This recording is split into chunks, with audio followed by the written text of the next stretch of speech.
ฟังเอาพี่น้องคนไทยมาฟังไหม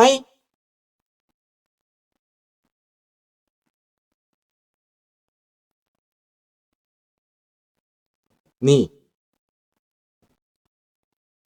ลุงก็เชื่อว่าคนไทยไม่เชื่อ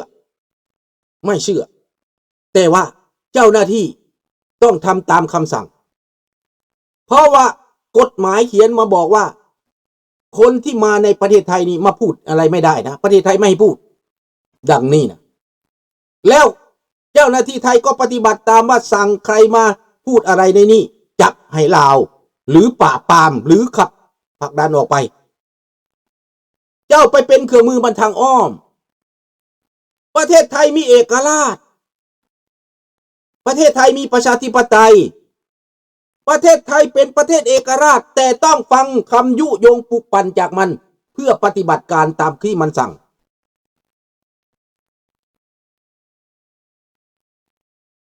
เปล่าครับไทยคนแก้ตัวมีครับเพราะไทยไปหลงทุนที่ลาวถ้าไม่ทำตามไงลาวก็ลงทุนที่ลาวไม่ได้มันก็มีทุกอย่างนั่นแหละมีทุกอย่างถ้าผมไปลงทุนกับคนฆ่ายาเสพติดผมก็อยากมีกำไรนะรัฐบาลเรามันเป็นรัฐบาลฆ่ายาเสพติดมันเป็นรัฐบาลเถื่อนเป็นรัฐบาลเผด็จการถ้าลงทุนกับมันถ้ามันไม่โปร่งใสคุณก็ยังอยากลงทุนอยู่คุณก็ยังอยากได้อยู่คุณต้องปราบคนดีปราบประชาชนให้มันเป็นเครื่องมือให้มันเหรอต้องคิดใหม่มีแค่ประเทศลาวหรือคุณจะมีผลประโยชน์นะนี่ถ้าคุณทำตามหลักการมันก็ก้มหัวมาหาท่านอยู่ดีนั่นแหละอเมริกาเขาปราบเผด็จการลาวแดงก็ยังก้มกราบไหวอยู่ดีนั่นแหละเขาสะเทือนไหมเขาง้อรัฐบาลลาวไหมอเมริกาไม่ได้ง้อ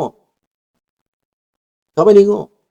แต่รัฐบาลลาวก็ต้องก้มหัวมาเหมือนเดิมขอความช่วยเหลือเห็นไหมแต่ว่าสำหรับประเทศไทยแล้ว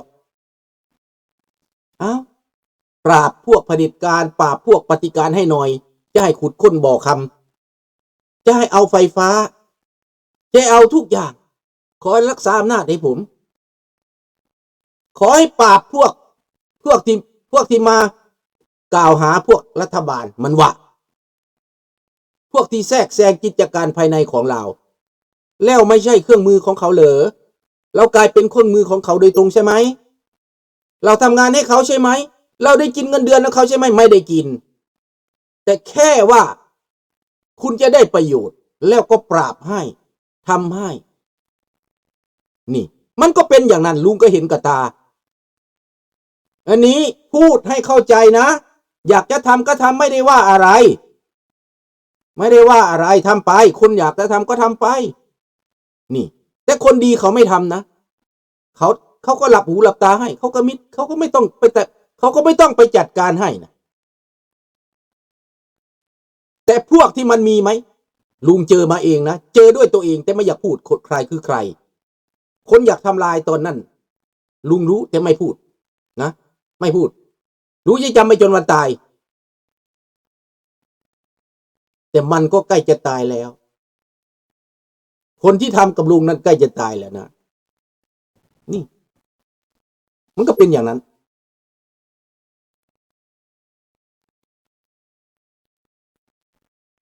พอเข้าใจแล้วบอบาดนี่นะ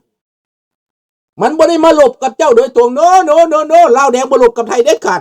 100% 1,000%ล้านเปอร์เซ็นต์ลาวแดงบ่หลบกับไทยบ่หลบเด็ดขาดมันจะเอาแบบนี้แหละแล้วมันจะบอกว่าเห็นไหมมันโฆษณามันยืมปากบักบางคนไปว่าแวะอยู่นั่นลาวเจริญอย่างนั้นลาวเจริญอย่างนี้มันรับตาเว้าได้มันบ่ได้มืนตาเว้าได้มันรับตาเว้าได้ใช่ก็เข้าใจว่าคนไทยส่วนใหญ่ไม่เห็นด้วยแต่ซึ่งนโยบายแต่ละรัฐบาลขึ้นมาต้องปฏิบัติตามนั้นตามที่มันต้องการตามลาวแดงต้องการมันกำหนดอย่างไรก็ได้อย่างนั้นแหละมันขออย่างไรก็ได้อย่างนั้นมันแลกมันเอาผลประโยชน์บางอันแลกให้ นี่แค่นี้มันก็สำเร็จแล้วทำไปทำมานักการเมืองไปประเทศลาวมันก็เอาผู้สาวงามๆมาให้มันก็เอาประโยชน์มาให้ออฟเฟอร์ให้แล้วมันก็เสื่อมซึมเข้ามาเหมือนดังน้ำซึมทรายมันบอกว่าซึมลึกๆเหมือนดังน้ำซึมทรายเสื่อมเข้าไปทีละเล็กละน้อยนักการเมืองนั่นก็รู้สึกเห็นไหมเกิดปัญหาขึ้นในประเทศไทยเกิดปัญหาเด็กที่ไม่เข้าใจเด็กไปติดบางเรื่องบางแนวที่เกิดห้ามนั่นมันติดอย่างนั้นทำไมมันติดก็เพราะว่ามันเสื่อมซึมเข้ามาคนเหล่านั้นเขาฟังความโฆษณาส่วนเสื้อเขาก็หลงไหลไปด้วยเพราะว่าเขาโฆษณาเหมือนนางสวรรค์ลัทธิคอมมิวนิสต์นี่เท่าเทียมกันนะไม่มีใครใหญ่ไม่มีใครตรูลัทธิคอมมิวนิสต์ไม่มีเจ้ามีนายมีแต่สหายกันทั้งหมดนะเชื่อไหมล่ะประยูนคงจะเชื่อความลุงไหมนี่ลุงพูดนี่ไม่มีคนใหญ่คนโตเท่าเทียมกันหมดเสมอภาคกันหมด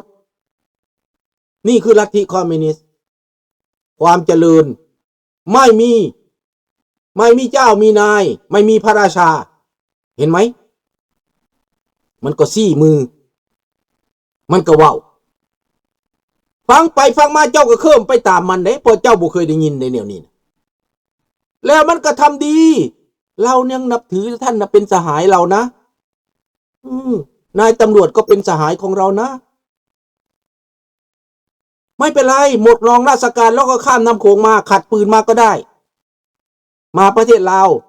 เข้าบุมเข้าบาร์พาเที่ยวนำทหารนำตำรวจเที่ยวทหารไทยตำรวจไทยถ้าได้ไปฝั่งนั้นเมาเปเมาเป็ดมากินแล้วก็โอ้ยแหมไปประเทศลาวครั้งนี้กูมีบักเสี่ยวได้เสี่ยวแล้วบักเสี่ยวร้อยโทบักเสี่ยวร้อยเอกบักเสี่ยวร้อยโทร้อยเอกอยู่ฝั่งลาวนั้นจะได้เสี่ยวเลยได้น่ะมันได้เสี่ยวแล้วมันเป็นแผนการที่ลึกแลบที่เจ้าพูดไปถึง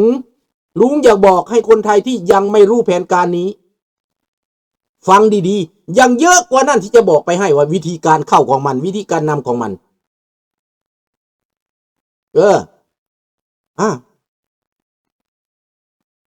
ถามว่าลาวแดงประกอบอาวุธ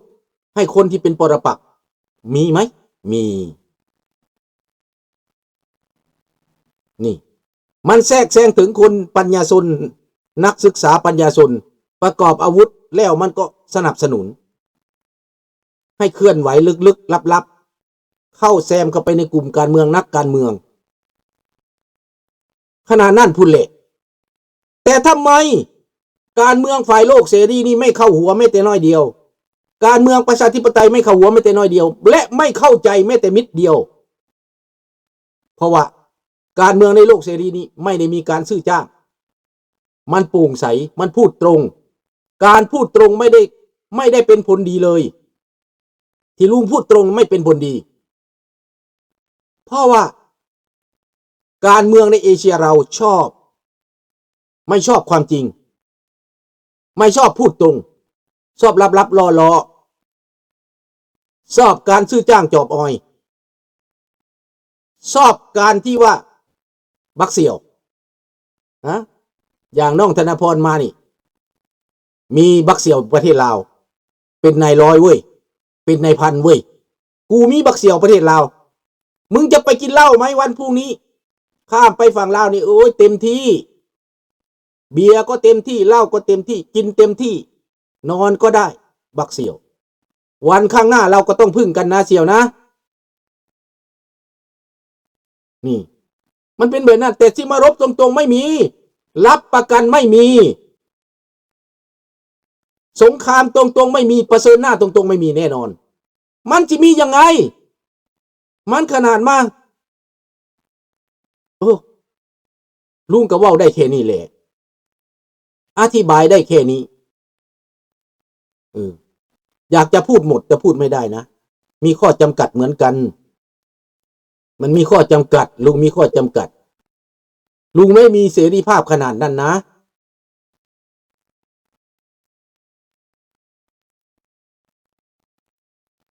ไม่ต้องเข้าใจมันแทรกซึมเข้ามาในรายงานมีแทรกซึมเข้ามาในรายงานก็มีคนที่มาทำงานที่ได้ MOU นั้นส่วนใหญ่แล้วจะเป็นคนของมันได้สะดวกไม่ต้องจ้างไม่ต้องซื้อไม่ต้องหามันออกให้กันเลยออกให้กันมาถ้ามึงจะกินเงินเดือนในประเทศลาวนี่มึงไปกินเงินเดือนฝั่งนั้นก็ได้ทำงานไปพร้อมได้ข่าวไปด้วยมันก็ปลอมแปลงมาด้วยคนพวกนั้นแหละที่มันนาบขู่พวกต่อสู้อยู่ทุกวันนี้มันบอกคนของมันอยู่หันคนของมันอยู่นี่ไปเก็บผู้นั้นไปเก็บผู้นี้มันสั่งให้เก็บในแผ่นดินไทยมันก็สั่ง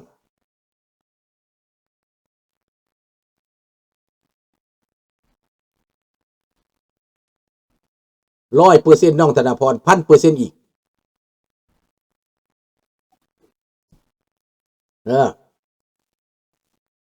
กินน้ำกระต่ายสาบานน้ำกระต่ายน้องบ่แม่นแต่คนเดียวมีหลายคน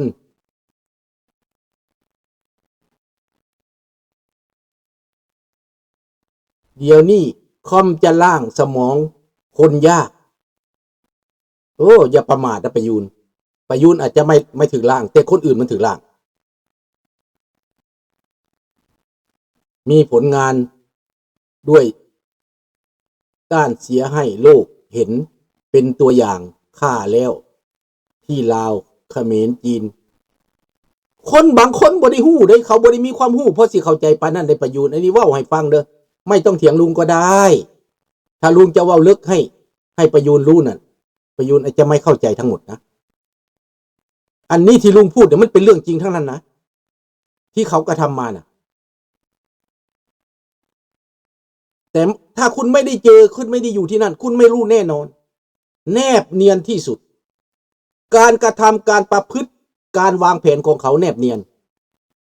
แยบยลที่สุดคอมมิวนิสต์นี่นะให้เข้าใจแค่นั้นแต่เขาจะทำกับลุงไม่ได้แค่แต่เขาอ้าปากพูดขึ้นมาลูกผู้เจ้าว่าใครเป็นคอมมิวนิสต์ใครไม่ได้เป็นปุ่นนะคอมมิวนิสต์มันไม่มีหางมันมีโตมันไม่ได้เป็นตัวนะคอมมิวนิสต์เนี่ยนะ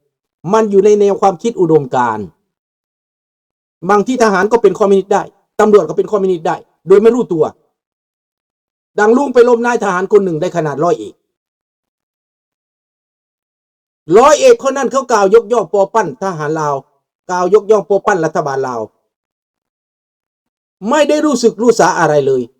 ขนาดยศ100 เอกประยูนจนลุงอธิบายเป็น2 ชั่วโมง100 เอกคนนั้น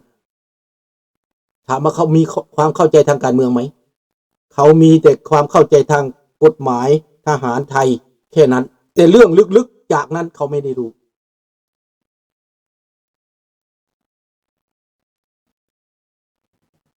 ไม่ต้องคิดยากประยุนเขาล่างสมองให้ไปกินยาเสพติดเขาทำยังไงล่ะเอาแค่นี้เอาเรื่องง่ายๆนะแล้วทำไมคนก็รู้ว่ายาเสพติดมันชั่วมันเลวมันอันตรายแต่ทำไมคนกินง่ายจังเลยล่ะทำไมคนกึบง่ายจังเลยล่ะ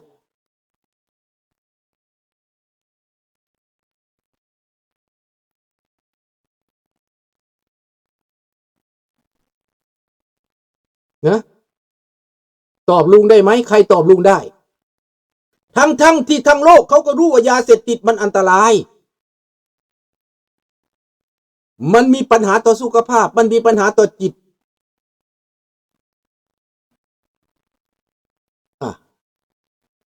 จะเถียงลุงไปทำไมประยุน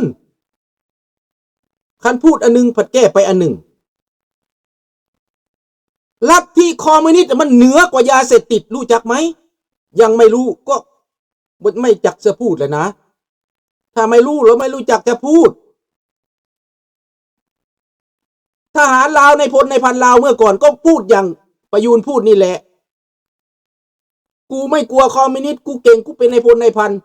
ในที่สุดน้ำตาตกน้ำตาเสร็จว่าเขาเป็นยังไงล่ะลุงพูดไปแล้วมันแต่พ่อลุงก็ยังเจอมาเรียนจบจากอเมริกามาเป็น100 โท100 เอกนะ